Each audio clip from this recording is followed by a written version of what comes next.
So, good afternoon, everyone, and good morning to Sean Felton in Ithaca. Thank you for joining us for this presentation on applying to competitive institutions. The focus is going to be primarily on undergraduate studies, but we know there's some graduate students on the line with us, so we'll answer your questions during the Q&A. And basically, the purpose of this presentation is just to educate you on the process of applying to institutions such as the Ivy League, MIT, Stanford, and also to learn more about Cornell University, which is a university dear to my heart because I graduated from that institution. So feel free to ask your questions in our comment box. We have Education USA advisors from Zambia, Rwanda, Malawi, as well as Zimbabwe. So ask your questions in the comment box. We'll be responding to you as well. And any Cornell related questions we'll direct to Sean also to cover that. So thank you once again. Hope you're able to join us.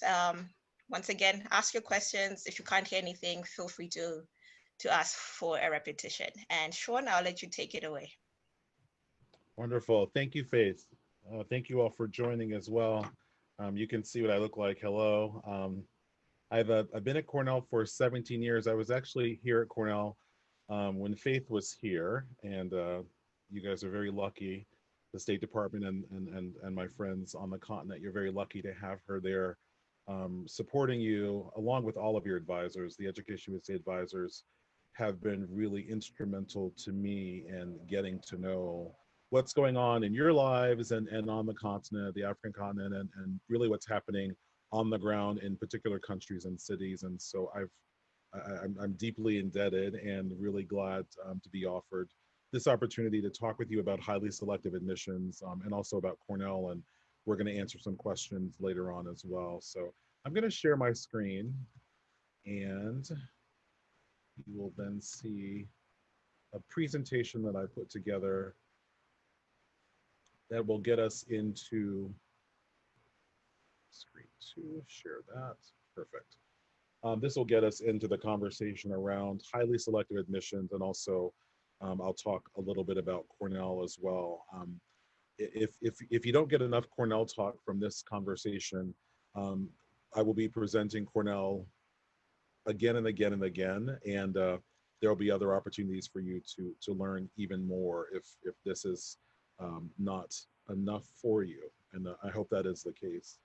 So with the college search and with highly selective admissions, I wanted to sort of provide a little bit of context around this. I assume that everybody that's here with me is from Malawi, Rwanda, Zambia, maybe even Zim. And thanks again for joining. But I don't want to assume that everybody is sort of starting from the same place with regard to the college search. And we are going to talk specifically about highly selective institutions because that's where I am currently, and obviously that's the space that I know a lot about at this point in my time. So we're gonna, let's see here.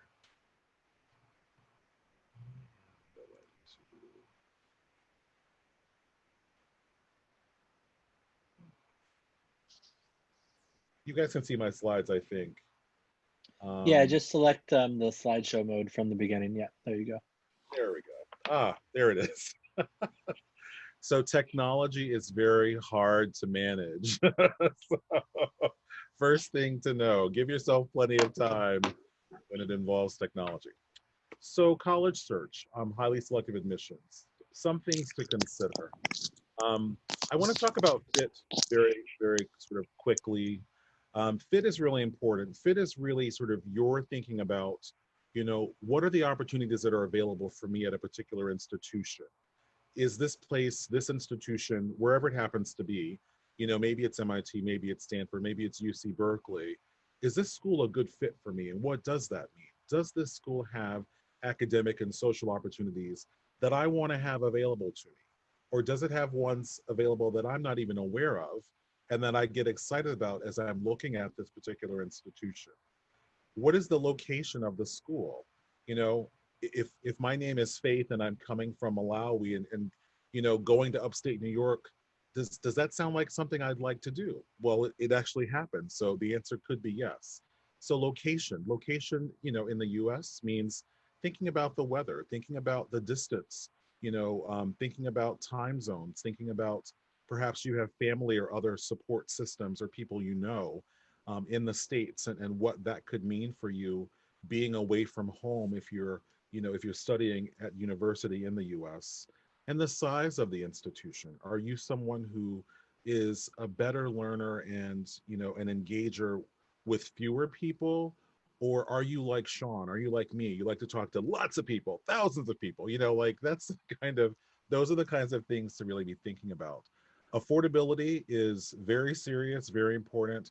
Colleges and universities cost a lot of money, and it's going to be really important to find out which ones are providing support, funding support, in order so that you can attend.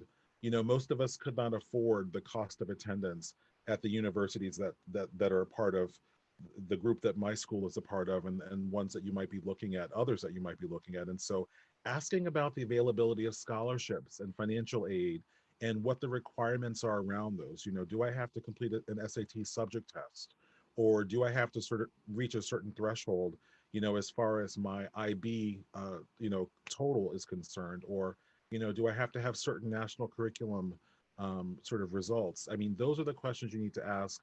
Financial aid is very important, and it's important to be working through that process as you're working through the admissions process. Those two things should be happening at the same time simultaneously. But affordability is something to consider, and it's also important to ask, how does an institution provide funding? Does an institution only give international students, a certain amount of money? Some institutions don't give international students any money because they can't. Those are often public institutions, and so these are great questions to be thinking about as far as fit is concerned. As you're making a list, as you're selecting colleges, Big Future is a great website. You see it there on the slide, bigfuture.org. The Education USA advisors, adults that have gone to college in the US, adults that are in your life, who know a little bit about college. There are lots of places to get the information you need so that you can make a list that makes sense and that does have a lot of the things you're looking for. Exploring fit is really very important to do and to spend a good deal of time on, because you do want to build a college list that's not necessarily balanced. That might be the wrong word for you guys to be thinking about, but a list that makes sense for you. And that college list may include schools that are not in the United States as well. Please keep that in mind, that a lot of students in the US, but probably even more international students, are applying to schools in the US and in other places, including their home country in many cases. So let's talk a little bit about the higher education landscape in the US really quickly. There are lots of colleges and universities to choose from, you guys. Um, Private schools, public schools. Public means that they're connected to the government. That could be a state government. Usually it means it's connected to a state in the United States. Private means that a university is endowed with private funds, its own funding. Its funding is not tied to a particular state. Generally, private institutions are those that have significantly more money to offer to support international students attending colleges and universities in the US. Some public institutions do, but you are going to find that the funding piece does change with this public versus private college or university differentiation. 2-year schools, 4-year schools, there are different kinds of schools in terms of being all female. So Wellesley is a women's college, for example. An all male college would be, oh gosh, are there any left?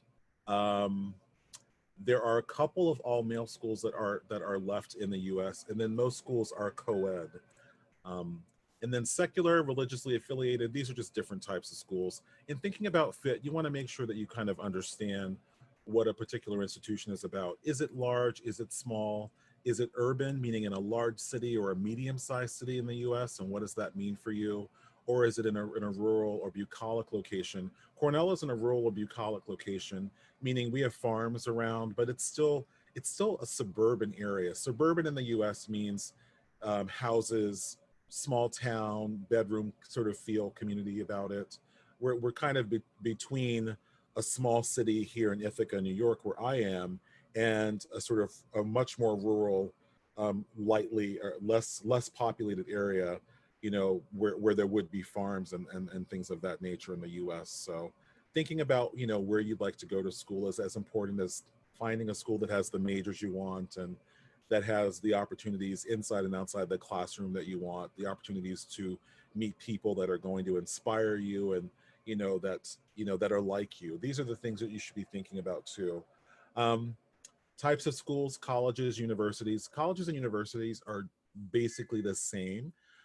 Some colleges don't offer graduate degrees. I know some of you on the Zoom here are thinking about graduate school. That's usually one difference.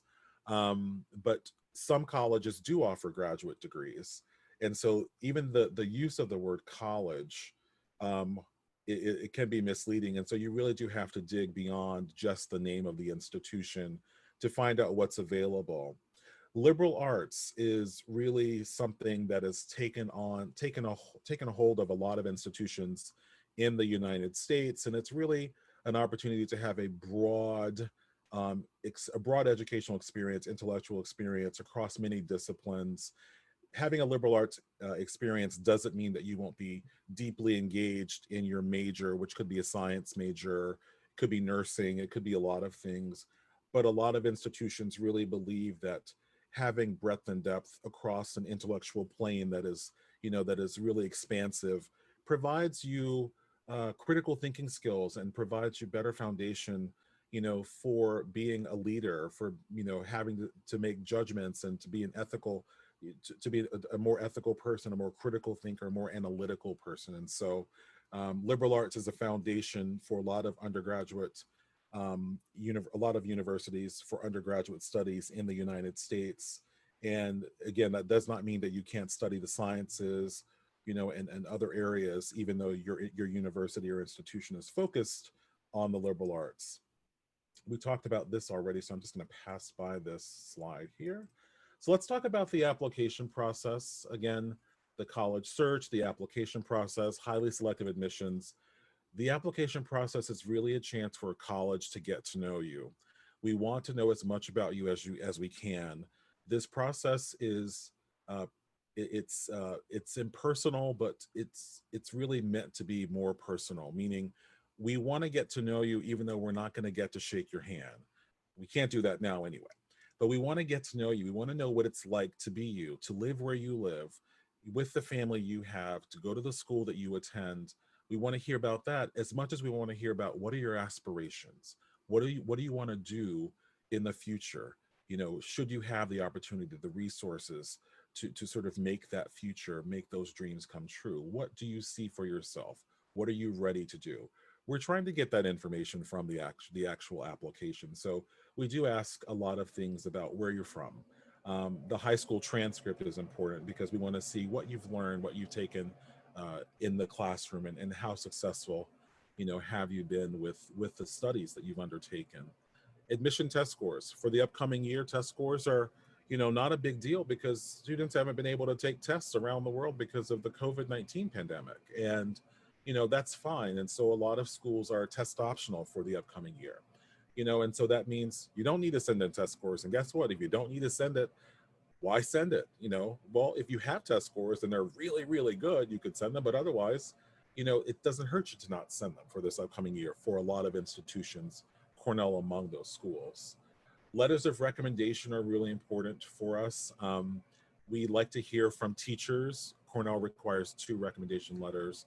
We also like to hear from a counselor or some sort of advocate at the school, the secondary school that you attended, who will tell us what kind of scholar you are, what kind of learner you are, what kind of leader you are. That's all very important to us as well. We have you write essays. Essays are important because we don't get to talk to you, and so the essay is your voice coming across to us through your writing. And so the essays are just very, very, very, very important. We could do an entire session just on essays, given the importance of your voice coming through in this electronic application at this point. Since we don't get to meet you, since we don't get to visit you at home, shake all of your hands. I mean, I've been to Africa many times and to a lot of the places where you guys all live. And, even still, I'm not the entire admission committee. I'm not necessarily the person who's going to read your application to make a final decision, but we don't have a chance to meet every student. And so this is true for students in the US. And so the essays are your voice and they are critically important in communicating what you want to do, why you're applying, your purpose, your intentionality in this process. Auditions, portfolios, interviews, these are items that can be a part of the process depending upon the particular school.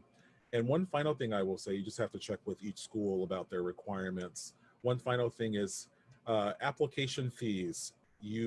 If you need one, you should request an application fee waiver. Many schools allow you to just write to them and ask for it. Some will allow you to indicate such while you're filling out the electronic application. Either way, that is something that if you want to consider it, you should, and you should not be bashful about asking for a fee waiver. Um, Good on time here. The admissions process, selective admissions. We look at everything. Everything matters. We're putting together this really big puzzle. And so knowing as much about you as we can is truly helpful. In our holistic process, there's not a formula. So everyone starts out the same. It's sort of like, what are the pieces of your individual puzzle per the admissions application, and what do we see?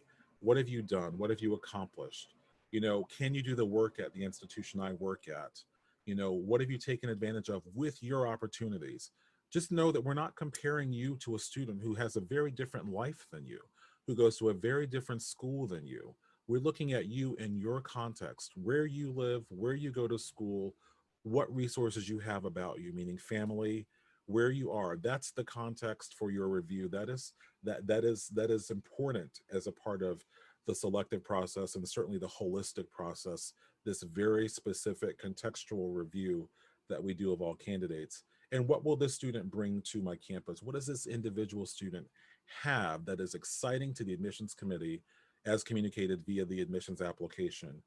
What does this person have that they could bring to our campus, or that they can add to the mix of students that are part of our institution, that we're really sort of excited about and interested in? Those are the kinds of questions that admissions officers are asking when they're reading your specific application. Academic record, we're looking that you take advantage of the rigorous courses available to you in the school that you attend, and that you do good work. Your marks are strong. That's all. It's really that simple. It's not simple getting those good marks and doing all of that homework and and achieving all the time, because your lives are complicated as well. You have lots of things going on, but we're really focused on this idea that you would be prepared as possible before potentially joining an institution like MIT or like Cornell or like Harvard or UC Berkeley or the University of Virginia, what have you. That's what this review of your academic record is about. Looking to see if the student is prepared, looking at the individual achievement the student has presented, per their context. And the letters of recommendation, so critical. Teachers, other advocates in your school, they tell us more about you, what kind of learner you are, how you've been successful already, because we imagine that you might sort of repeat that same success. Very important to us. Standardized testing, again, you don't have to worry about that so much this year. If you have test scores and their scores are good, feel free to send them in. We are really interested in sort of knowing as much about you as possible. The personal statement is one of the essays that you write. It just tells us a little bit about who you are, what you care about, what matters to you. The prompts, the prompts provide a starting or jumping off point as far as your writing is concerned. So keep that in mind. The activities that you're involved in, important to us, just because we get to learn more about you. There isn't a list of activities that we're expecting. The choices that you get to make are relative to your context, your personal circumstances, where in the world you happen to live. So we don't all have the same things available to us, and admissions readers know this. But we are trying to see, what will this person contribute in the space that is my institution, in the classroom, outside the classroom, to the larger university community. And I'm going to wrap up with that, you guys. We talked a little bit about all this stuff already. Financial aid, we talked about. It's important to get information about financial aid and just apply. Some schools give you money just because of the grades you get. Some schools can't do that, and they can only give you need-based financial aid, which means you absolutely need to submit an application. Often it's the ISFAA, the International Student Financial Aid Application, or It could be the CSS profile or an institution's own financial application.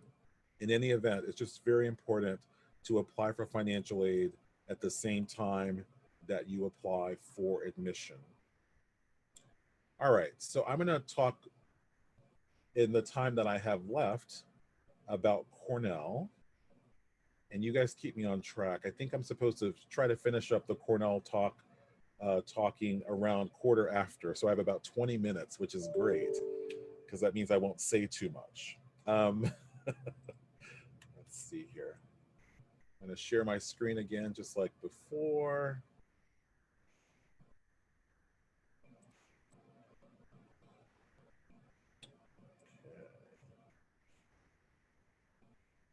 Appreciate you guys joining for this. This is really fantastic. See that there are a lot of folks who are taking part in this, which is great.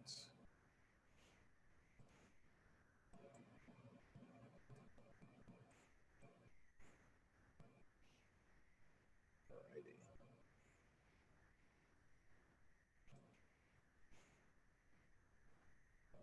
Slideshow.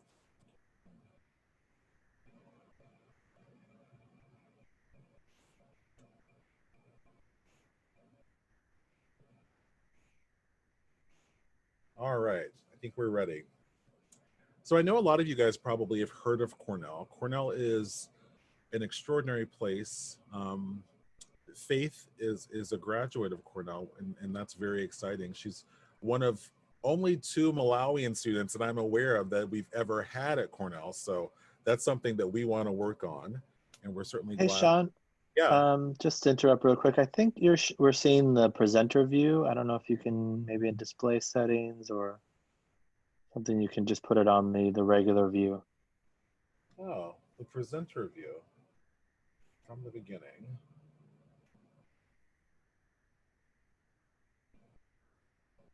Are you seeing the slides moving? Yeah, I'm seeing them moving, but we're seeing like where it shows you the next slide and what the presenter view sees. Technology.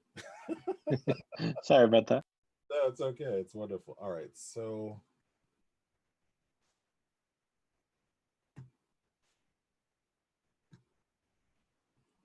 we might actually end up going with, let me try this again.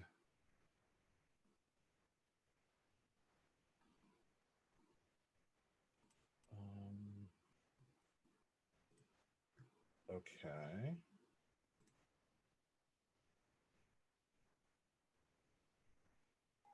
Okay. You see there's a little checkbox there, Sean. It says use presenter view. Uncheck that. Fantastic.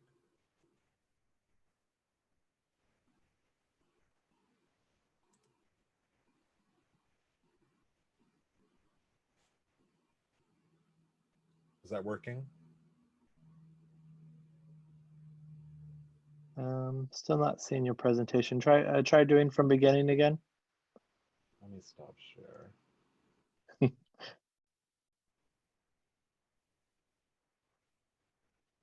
Yeah, it's actually not letting me uncheck that box. You can also just show it like how it was, just as the, all the slides together. That's fine. Okay. Yep, let's try this screen then. Apologies, you guys. Start from the beginning. All right, let's see if this works. What do you see currently? Just see you. We don't see your screen yet. Just see me. That's great. Okay.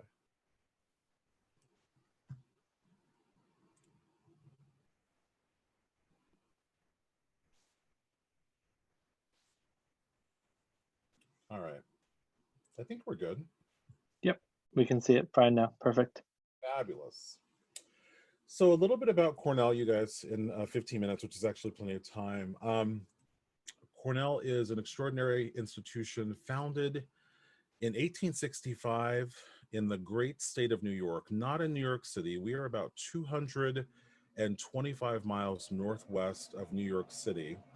Um, we are a member of the Ivy League, which is a collection of prestigious universities. You've heard of all of them. We initially got together because we liked playing sports together, but the Ivy League transformed from being just about sports to really being focused on undergraduate education, on learning, and that's an important thing to sort of remember, because that transformation from an athletic league only to really being focused on undergraduates and just learning in general. We a lot of us have graduate programs as well, and so the learning of graduate students is equally as important. But the first and foremost, the institutions are really focused on undergraduate education and providing resources to support the experiences that we want our undergraduates and all of our students to have while they are members of our community. So Cornell is also, we're also the land grant university for New York State. And really all that means is Cornell has a special relationship with New York State, very special because we're a private institution. And that has really changed Cornell's perspective. You know, we're an international university. We're certainly a national university. We're a private university, but we have a public mission. And the public mission has really kind of sort of, it started with New York State, but I think it also grew well beyond that. And so we sort of see ourselves as a university supporting the world. And we've gotten a great opportunity to practice this over the last more than 150 years, because we've been providing the sort of private university public mission experience to the members of New York State, and certainly within the entire United States, on the way to being that kind of institution really for the world. It really has changed a lot of how we see ourselves, and it really sort of continues to influence the programs we offer, how students, how faculty and students engage, the kinds of research that they might do, et cetera. So that's really important to us. I just want to mention that we're sort of a unique place, founded in 1865. You probably have heard of Any Person, Any Study. It comes from a quote that one of our founders, Andrew Dixon White, spoke, uh, contributed as a part of a speech rather, to students and to faculty and others on campus. And it was really just about providing the context for Cornell. Cornell is an institution where any person can find instruction, any study. And so that is a really important thing to communicate. And the any person means that Cornell is really open to this idea of having people from different countries, different places, different backgrounds. When I'm in Africa, I often talk about diversity of person, practice, and thought, meaning we want students who are not all from, from Nairobi in Kenya. We want students that are from, other parts of Kenya. We want students that are not just from, the big cities. We want students from all over, um, different countries, and certainly from all over the world, to come into our classrooms and to help shape the conversations and the learning, the kind of learning, what you get exposed to. That's learning, right? We wanted to have an experience where that gets shaped, changed, and you get molded because of that experience. And so this idea of any person, students from a lot of different places, different backgrounds, different genders, different political views, different sort of social views. That's really important because we do learn so much from each other. Religious practice as well.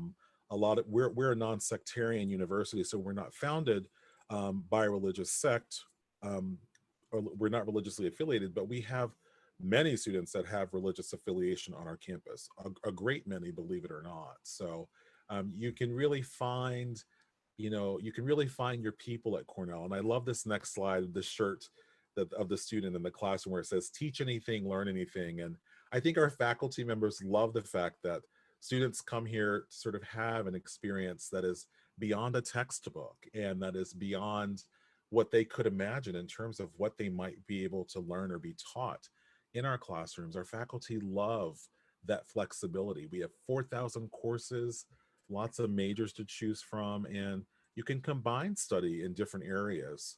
Students that come to Cornell first learn about our undergraduate college system, which is pretty extraordinary. You can see the 7 colleges, 8 different opportunities, if you will, listed there. Arts and sciences, 40 majors there, foreign languages, hard sciences, economics is a very desired major in that college, along with government, psychology, the College of Agriculture and Life Sciences, the very first college that was founded at Cornell. You can study communication in that college. You can study engineering, ag sciences, life sciences. You can study health and well-being, food and nutrition in agriculture and life sciences. The next college there, I'm just going to go through these really quickly. Architecture, art, and planning. Those are the 3 programs. A lot of our creative students that are focused on design, that can compose, that can see structures and spaces and environs in new ways that will be helpful for their use, for their intended use, to better their use.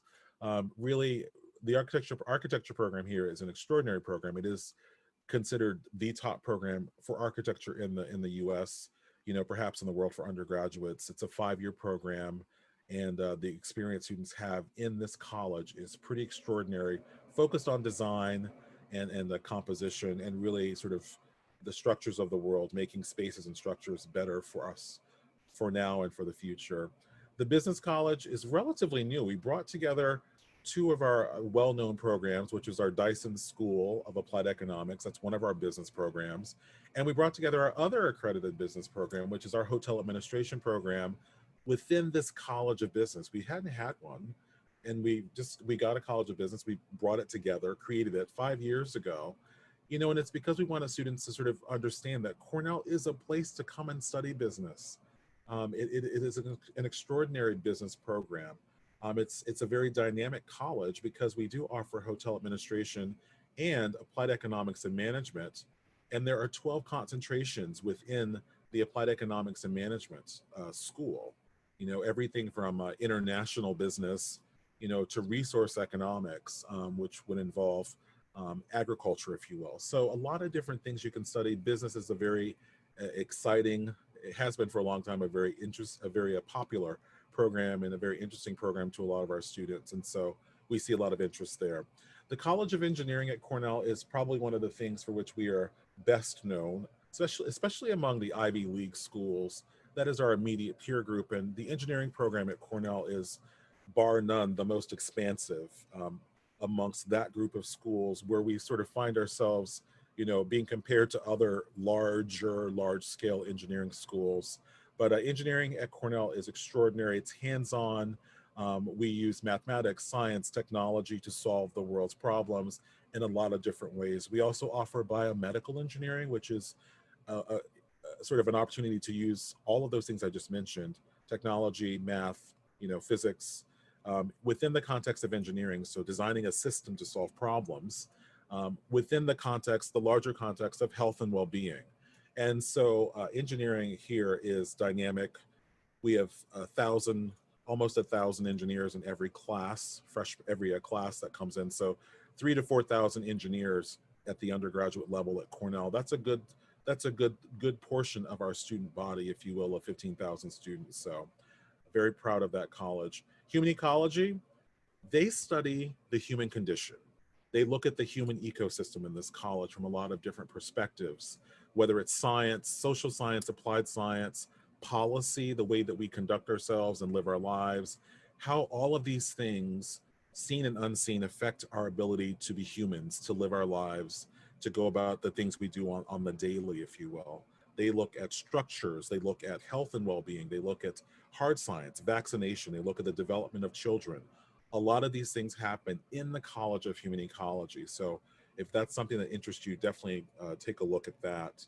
And then the School of Industrial and Labor Relations, they study human resources, they study the workplace, they look at labor unions, they look at relations, if you will, sort of the interaction between those in leadership and those who run organizations and those who work within organizations. They look at a lot of policy and government regulations around work and workplace and the rights of laborers. And so it's a really interesting school.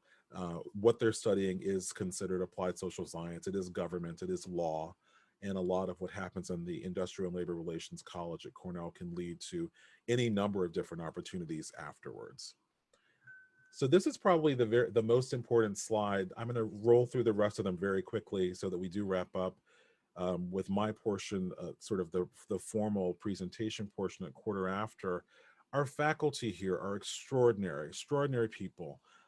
They've been put to the test this year because of the COVID-19 pandemic, I think, having to move our instruction online as of last spring. For this fall, we are in a hybrid model. Some students will be able to be on campus, and many students, many of our international students will be either studying remotely from home, online and remotely from home, or they'll be doing a study away opportunity at a university, university partner that will house and allow for cohort experience for some of our international students and US students abroad. But our faculty have really stepped up, in this kind of new realm of teaching. And what's great is you're still going to have what is the true Cornell experience, which is the engagement opportunity with our faculty, regardless of the modality of learning, regardless of whether learning is happening online or if you're here in person.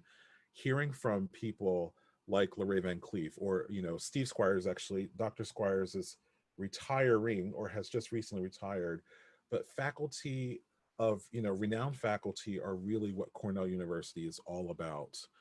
The people that teach you at this institution are the very best in their areas. This is their life. Their lives are about teaching students and helping the next generation and the generation after that and the generation after that, some of them, because of how long they've been teaching, really sort of find their place, in the world. And they're not necessarily teaching you so that you'll become like them, although they would love to get you interested in what they teach. They really see themselves as a part of your sort of development across this liberal arts expanse that is really what Cornell is about. The tradition of learning across many different disciplines, even though you will focus in on something at the end of your 4-year or 5-year experience that will become your major, your specialty, the thing that you know the most about.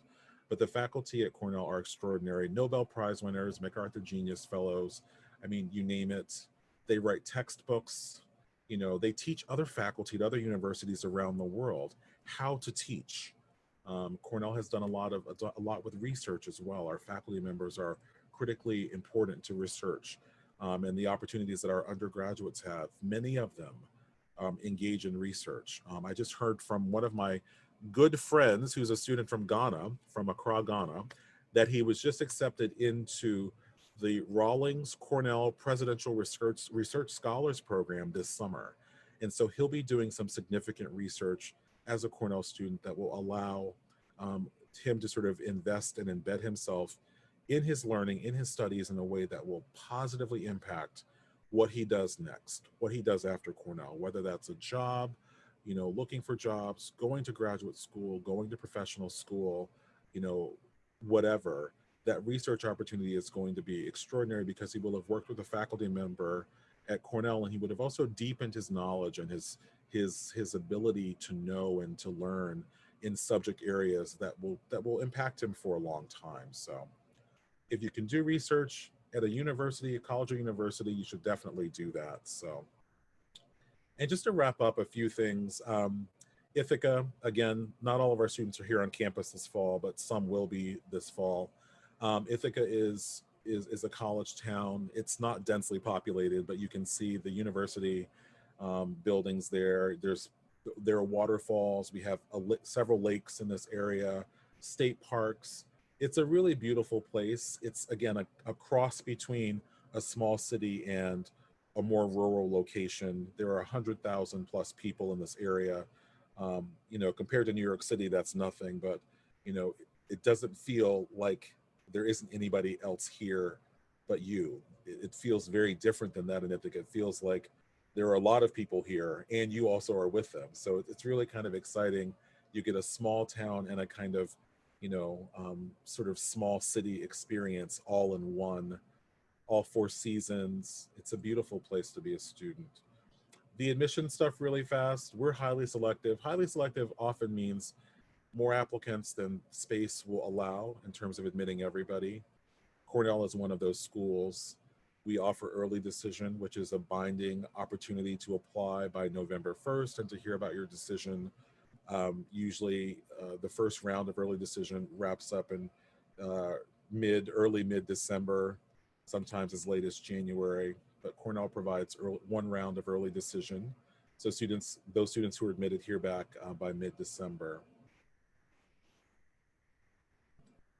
You can see that our colors are Cornellian, or red and white. Lots of Cornell stickers and Cornell shirts. A lot of students wear red. I just got a red car. We love red. So it's our school colors. We're excited about that.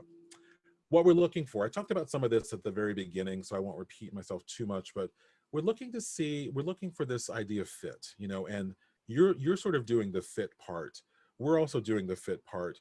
If there's fit on your side and there's fit on our side, that's called a match. And so we're trying to make a match between you, the you that we know about and learn about from the application, and the us that we know about from being here and knowing this school as well as people like me do. We're trying to create a match and find the match relative to your intellectual interest, your academic profile, your readiness to be a student here.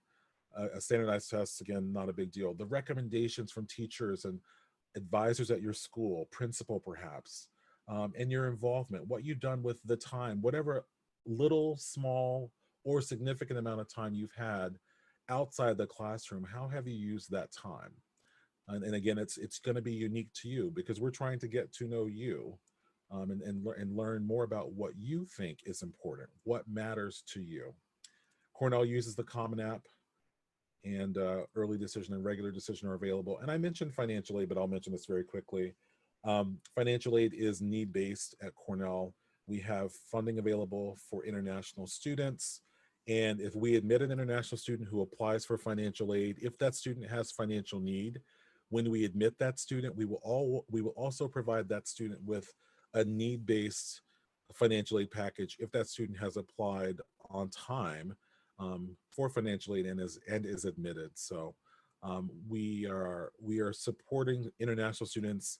Actually, Faith, this all changed after you graduated, but we're supporting international students in a way now that makes sense and that feels responsible and right. As of the fall of 2016, we switched from what we were doing before, which was basically we were not providing international students with funding if they needed it.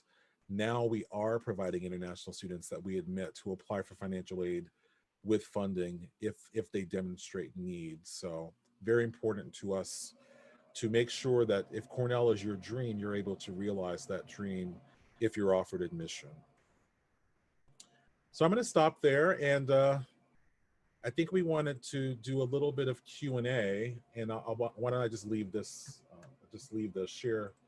stop the share, and we can go to the Q&A at this point. All right, sounds good, Sean. This is Paul Gordon from the U.S. Embassy Zambia. Hi, everyone. Thank you for joining us. We have close to 100 participants, which is awesome, from different parts of Africa, and we're so excited to have you. So Sean's going to answer some questions now. I think I'll start with the questions on the chat, since there was quite a lot of them, and then we will move to live questions if we have some time. So the first question was just about 100% financial aid, which you just answered. So we'll skip that one. The next question asks if during this current application season, does Cornell still require English proficiency test scores? And can those requirements be waived? So you heard it from me, and this is truth, truth in advertising. If you're applying from the African continent, you do not need to submit an English language proficiency exam. That's any country that is a part of the continent, includes Mauritius, the island countries as well. So you do not need to worry about English language proficiency. Okay, that answers that question. Sounds good. And then similarly, the question about are SAT scores optional at the moment? Yes, they are. The only reason to submit an SAT or ACT score, my advice to you is if that score is super high and super strong. A lot of schools that are test optional for this year are doing so in a way such that they're basically looking at what is provided to them. So if the test score is not good for as you sort of believe this isn't a good score, this doesn't represent me, if you don't send it, they won't consider it, and that's fine. They will look at everything else. A lot of institutions are also doing this thing right now. We're doing both of these. If you submit a test score, we assume that you understand that you didn't have to, but that you did for a reason. You made a choice because the score is going to be helpful to your candidacy. And in that case, we're going to take a look at the score. And of course, the test scores will be looked at this year within the context of how awful 2020 has been for all of us in varying ways, and including around standardized testing for college and university entrance requirements. Great, thank you. So the next question here is about essay writing. Like, how many essays does Cornell require? What type? Yeah, essay writing. I mentioned briefly that the essays might be the most important part of the application. It's the way we get to know you. It's your voice coming through to us via your writing. And my sort of things that I mentioned are answer the prompt, answer the question, but the question is meant to just sort of get you started. The question doesn't have to be the only thing that you say in the essays that you write. Cornell specifically requires 2 essays. One is a personal statement, which is really should be focused on who you are, what you care about, what matters to you.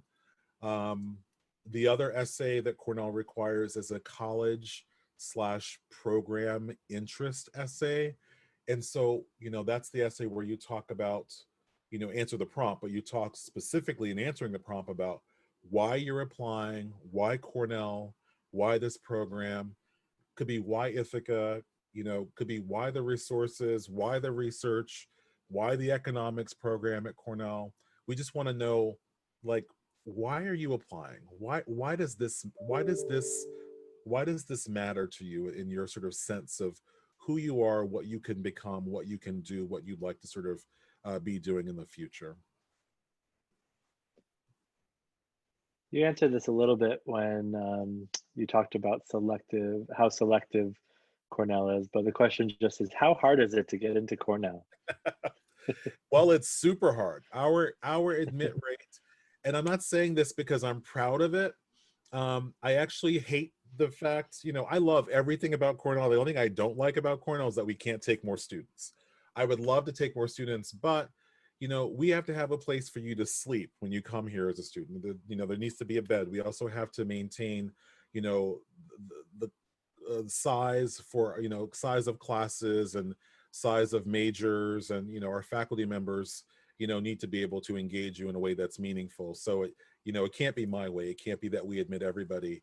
But our admit rate is around 10%, and that's probably among the largest of the Ivy League institutions.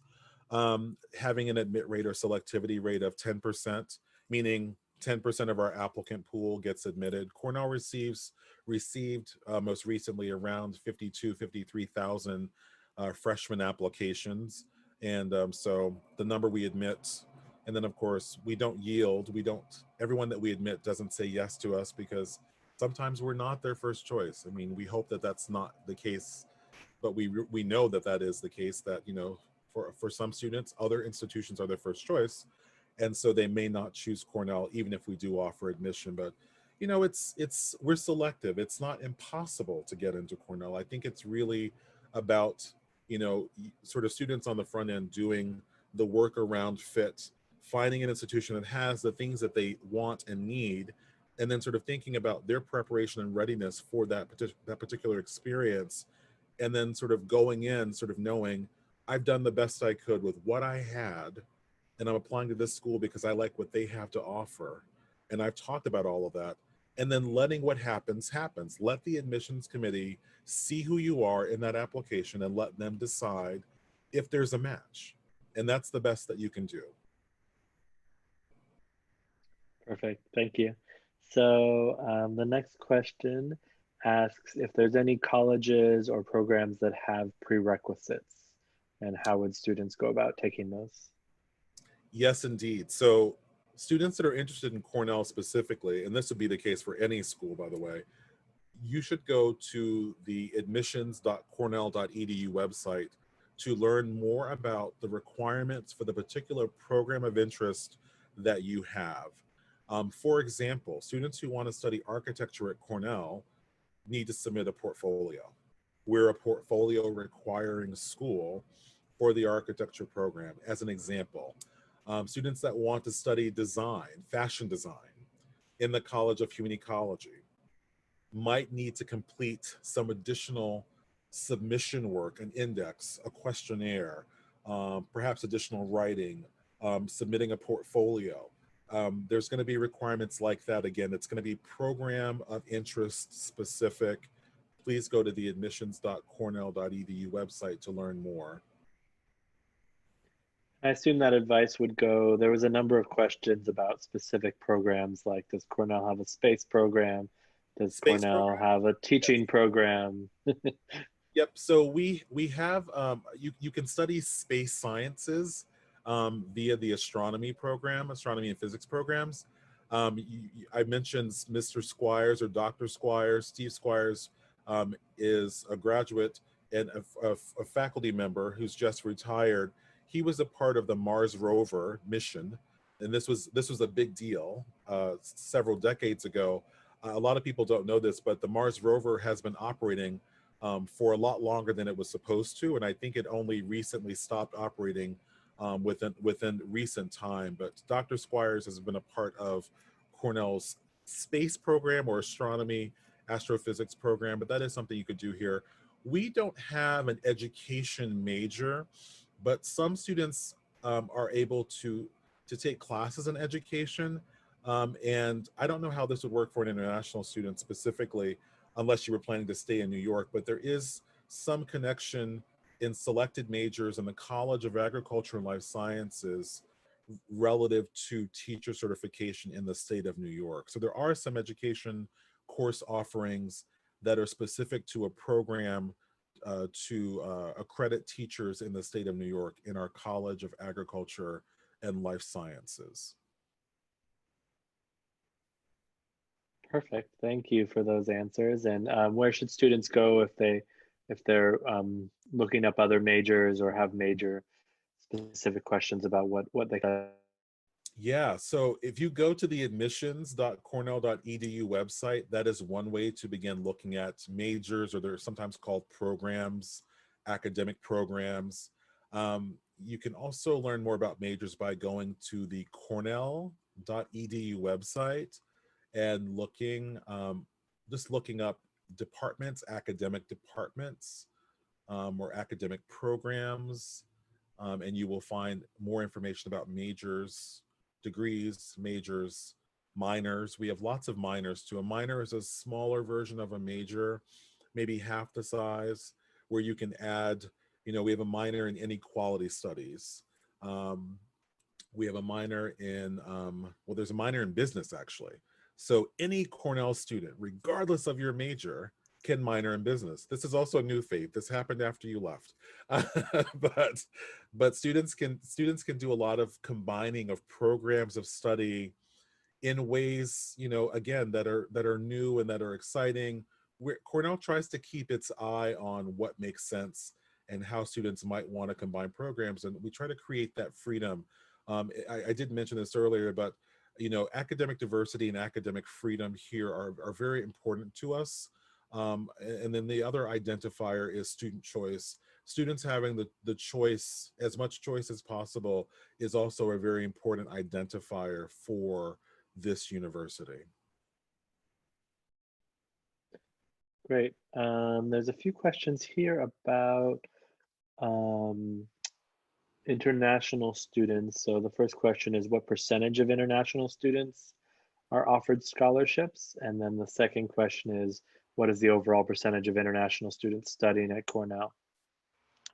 Great question. So there are approximately 250 international students who are on scholarship, undergraduate students who are on scholarship at Cornell University, approximately 250, and that's spread across 4 years. So if you're good at math, I'm not, but I sort of know the answer to this already. It's about 50 to 60 students each year that we're able to provide uh, need-based financial aid to as a part of their admission to Cornell. Need-based financial aid, so the students have applied for financial aid using, we use the CSS profile here, that is the preference. So if you're considering Cornell, please submit the CSS profile. If you need a waiver code for it, you can email me and we'll get you a waiver code. That's not a problem. But it's about 50 to 60 students per year that are receiving need-based financial aid, international students that are receiving need-based financial aid from the university. And the total number of international students, so there are roughly 300 to 400 international citizens. This number is tricky because some international students live in the US, some international students live other places in the world, not necessarily their home country, but we have about 1,600, I would say, is the undergraduate international population. Graduate studies, internationals make up about 40% of our graduate student population. And so if you were to add those to that percentage and the raw number I gave you, we're looking at about 5,000 or so, or even more than 5,000 international students in totality that are connected with, that are studying studying at Cornell, I should say. So.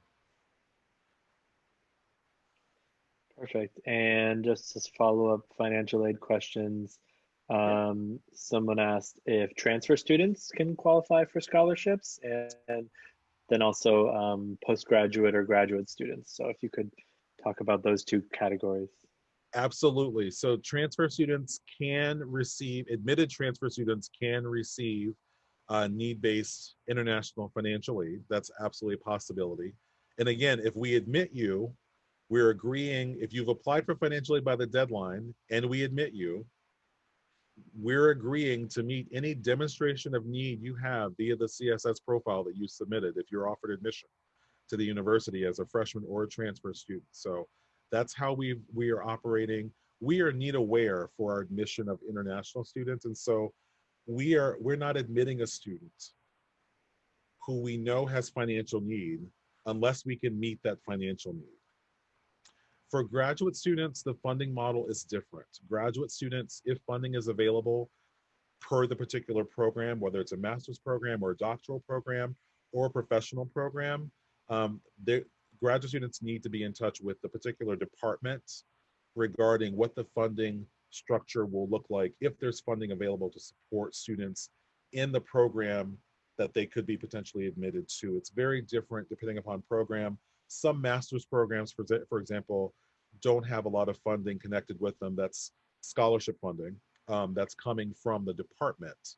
A lot of PhD programs and other doctoral programs may have funding in connection with assistantships, research sort of assistantships, et cetera. And then often professional programs may not have funding, a lot of funding, much funding at all. Again, you have to ask. Professional programs like law, medicine, dental, and other programs may not have a lot of funding available for international citizens, but you do just need to ask that question. That's another consideration that we talked about earlier, affordability / financial aid as a part of students determining which schools are a good fit. And this could be undergraduate or graduate, which school is a good fit for what I'm looking to do, which school is going to support me in looking at what I want to do if I'm offered admission.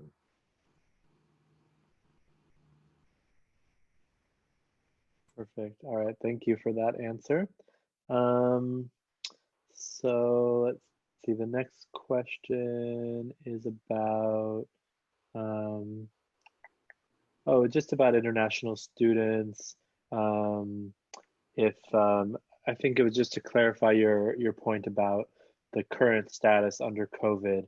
are all international students required to study online, or can some students come in person?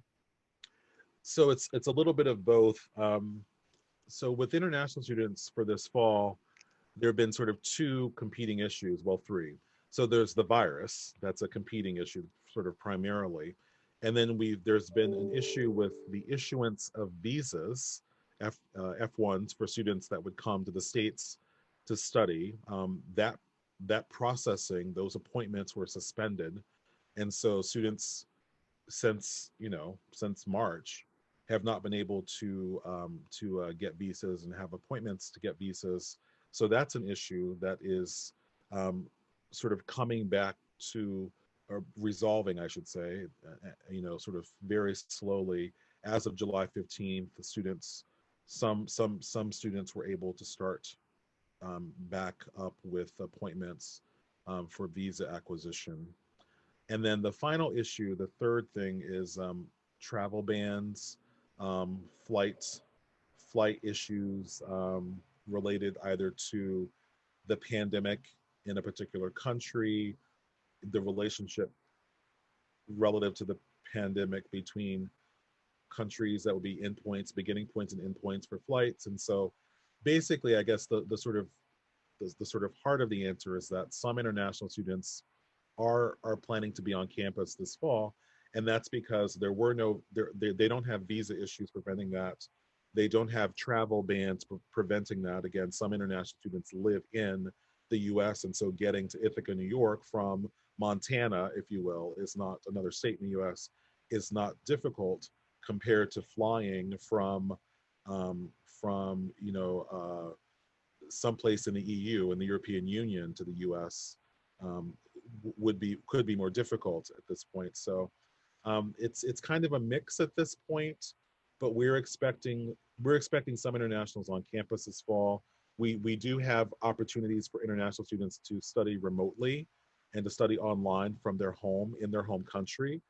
We have some international students that are studying online and remotely from countries that are not their home country, studying from home but not in their home country for a lot of different reasons. And then Cornell also created a study away program for this fall semester that would allow selected international students to study at selected university hubs around the world. That Cornell is created partnerships to have, in fact, students live sort of amongst other Cornell students, be a part of a cohort. In Delhi, India, as an example of a location, those students will be taking Cornell classes online, but they will still have an experience because they'll be connected with other students who are also Cornell students. And I believe some of the hubs are actually going to also be entertaining graduate students as well as undergraduates. So. All right, perfect. Thank you for clarifying. I know it's complicated and it's changing all the time. So, students should definitely keep updated on your website, correct, for Absolutely. updates on any changes. So, don't want to go on too much longer. We're a little over an hour now, but a few more good questions here. A question from one of the counselors, actually. A school counselor asking how to advocate for students who may not have final exams, a mid-year report, SATs. I'm not sure if that question is related to COVID. Maybe the student doesn't have those things because of school closures or possibly just in general. So how would that student be viewed? Yeah, I mean, the easy answer is we are going to use whatever we have for this coming year. Meaning if there's something that we don't have that is missing, that is required for the upcoming cycle, we're going to use whatever we do have. So it's less important what we don't have. If there's an opportunity to tell us what is missing, and if there's an opportunity for a teacher or school official, advisor to speculate, and speculate sounds horrible because it sounds like it's not grounded in any sort of knowledge, but to prognosticate or project, give us some context about how this student was doing before something important didn't happen, and give us that kind of that lead up, that background, in place of, final exams, or in place of final marks, or, in place of, final results that we're not going to see because of the pandemic, and changes that have happened to all of us and to all the things about us. The worlds in which we're living are just so different now. Our expectations at Cornell and most other institutions have adjusted. They've had to. And so we're not expecting students. This is why we changed our testing sort of model, if you will, for the upcoming years, because we can't expect every student to have a test scores. We just can't. We're not even expecting every student where it's required. Remember, it's not required for the African continent, students from that continent, and the countries connected with the continent. English language proficiency. We're not going to get an ELP result from every student that is actually required to send it. And so, we're just going to have to use what we have and be okay with that for this upcoming year.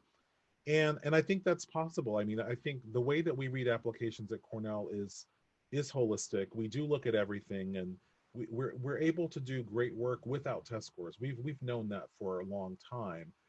We do believe that test scores have value, but that's not the only indicator of ability that we get in a student's application. And so we will look at those other indicators, and there are more of them beyond testing, but we'll look at those other indicators for information about this person's readiness to become a part of our academic and our living and learning communities. So.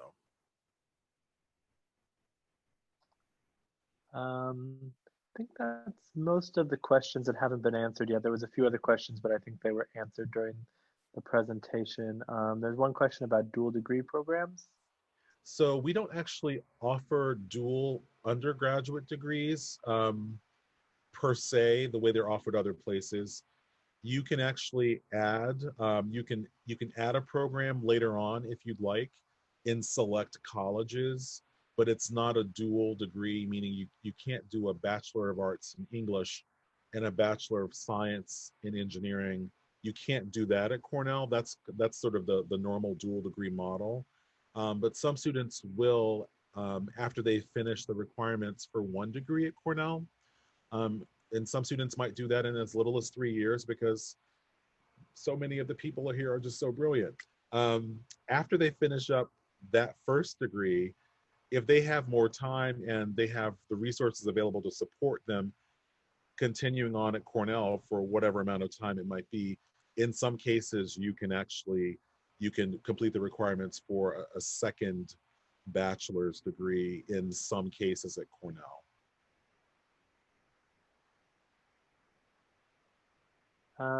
Just one new question came in here about the SEVP guidelines that came out recently, and if those are going to affect the international applications for the next round. So as far as I will say for Cornell's,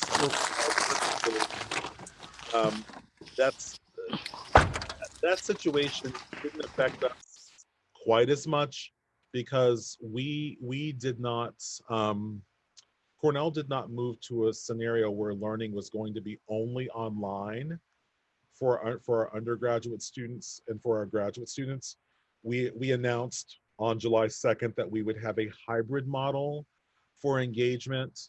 And so, the stipulation around international students not being able to come to the States and taking only online courses never truly applied to us, because if students are here in the US and on campus specifically, if they're on campus, they're going to be involved in some hybrid courses, which would include in-person instruction.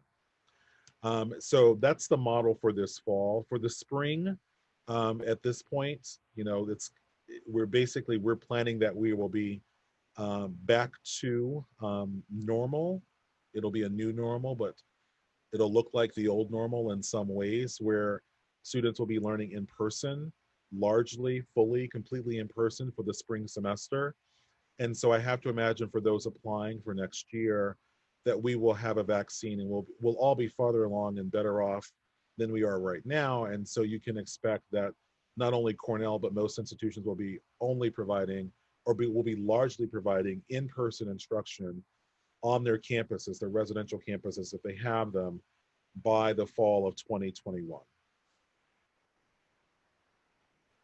All right, perfect. Thanks for answering that again. Another situation that's changing visa requirements and visa laws. So just definitely encouraging students to keep updated. Well, I think we'll stop there with questions because we're just a little over our time. Do you want to give any final words or ways that students can reach out to you or find more answers? Absolutely. I appreciate the time, you guys, and thanks for joining. I see a lot of you are here. I wish I was going to get to Africa this year, but not going to happen. But we will be back there live and in person in 2021. I'm going to just sort of put that out there into the universe, and so therefore it's been said. It must be true. It must happen. So let's hope for the best. But thank you for your interest in Cornell. Cornell is a great institution. It's a big place. There's a lot to do here. I would learn as much about the institution as you can. As you're looking at colleges, remember that there's more than one college that can make you happy. Cornell is a highly selective place. Not everybody gets in. And so, as much as Sean wants everybody to get admitted, Sean knows that does not happen. And so it's more important that you have a place to study if that is what you want to do. And so that means putting together a good list, getting all the information, making that list make sense for you, and and making sure you have a range of schools on it, not just only the schools that are the most difficult to get into, so that you can make a good choice, a sensible choice, a choice that makes sense for you and for your family, so that you can get the education you want. Please check out our website, and we have a lot of information online. Most everything is online, by the way. So don't worry that we're not mailing things to you. We have not mailed things to international students in years.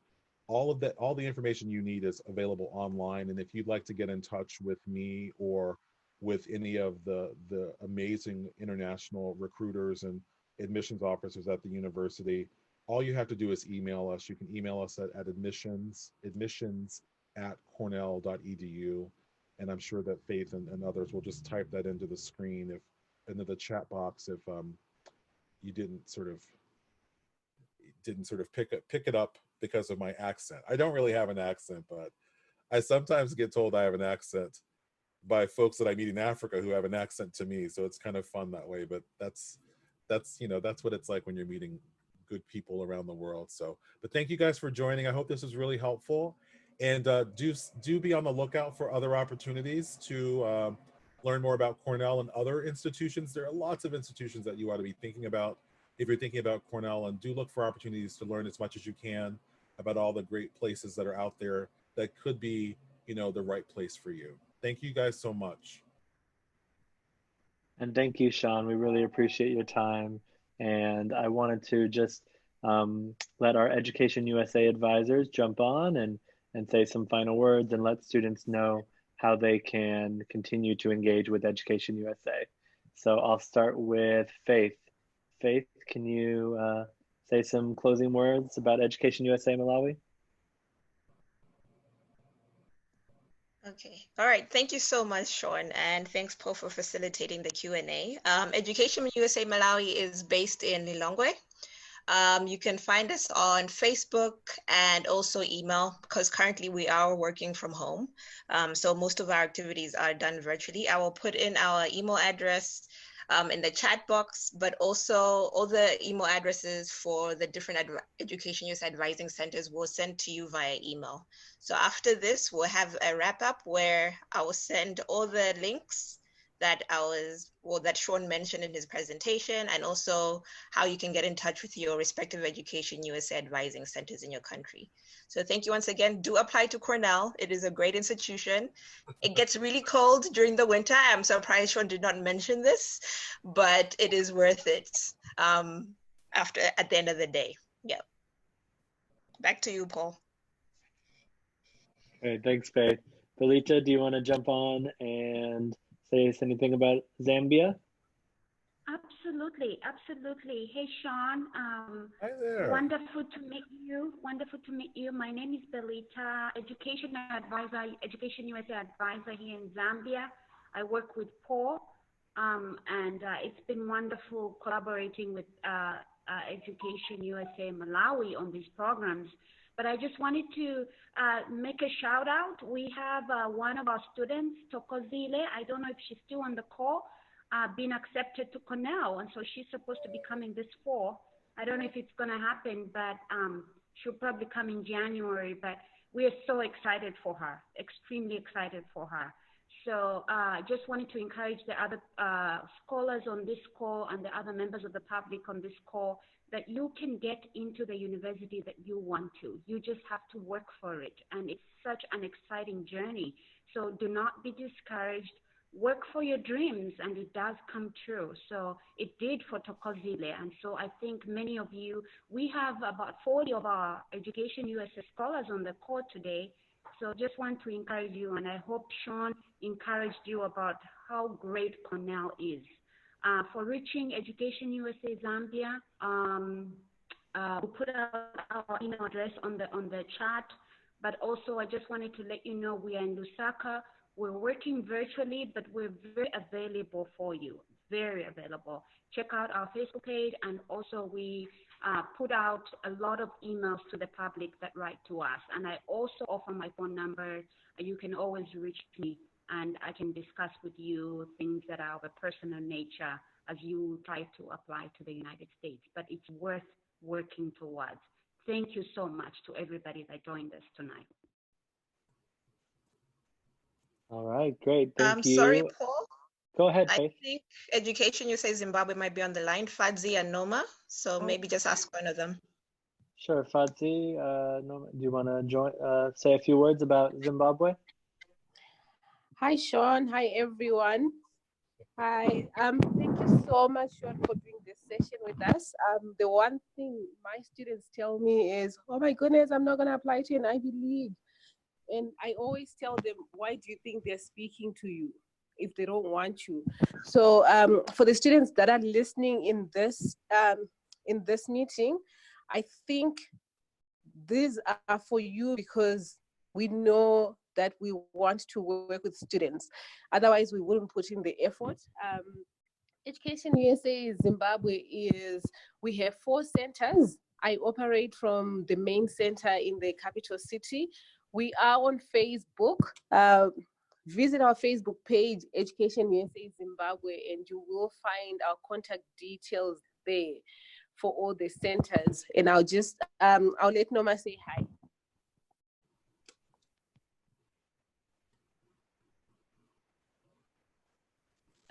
Hello, everybody. Good evening for those who are joining us from the SADC region, and good afternoon to you, Sean.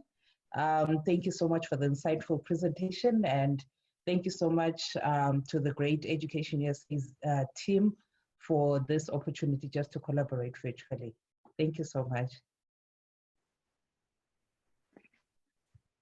All right, well, that's all of our Education USA teams from around Southern Africa, and we really appreciate everyone coming together. We're planning on doing more events like this in the near future, so please keep an eye on all of our Facebook pages, and we will post our upcoming programs that we look forward to, and we look forward to having you back again soon, Sean. Excellent. Thank you all so much. All right, and everybody stay safe where you are. Definitely we're seeing some increased rise in cases of COVID, so please everyone continue to stay safe and continue to pursue your educational dreams. Thanks everyone. We'll talk to you soon.